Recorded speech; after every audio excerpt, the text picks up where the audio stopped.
Well, they cut me off right in the middle of a 10-minute or 9-minute thing, so now I'm going to do part 2.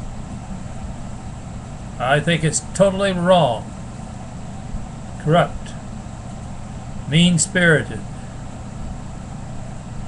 We have Army expressions that go CS, I won't say, of the military and of both our military leaders and our civilian leaders, to let policies exist. Oh yes, they're not in writing, but they're there. In Korea, it was the one that let us clean out entire villages. Not that I was ever there, but I know it happened.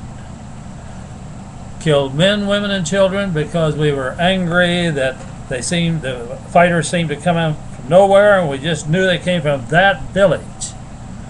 And somebody unofficially passed the word, go in and penalize those villages, put a stop to it by wiping out a few villages. The people that think that way don't understand that the little people that live in those villages, they can't control that. They're hostage to that horrible war situation just the same as everybody else is. But in that situation, in Korea, when it got to be an outcry in the United States population, an example was made of a little lieutenant, Lieutenant Calley, probably about as dumb and young a lieutenant as you could pick on, and he's made the scapegoat to say, oh yeah, we weren't in favor of that sort of thing. Vietnam, who can forget seeing the little girl burning with the napalm when we dropped on her village? Ooh, ooh, ooh.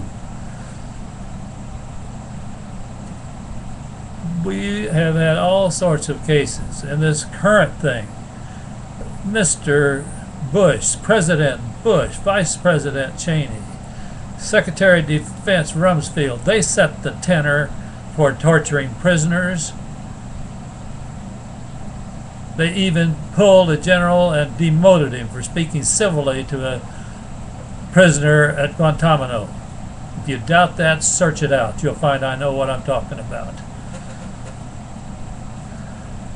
And yet, who got penalized for taunting prisoners?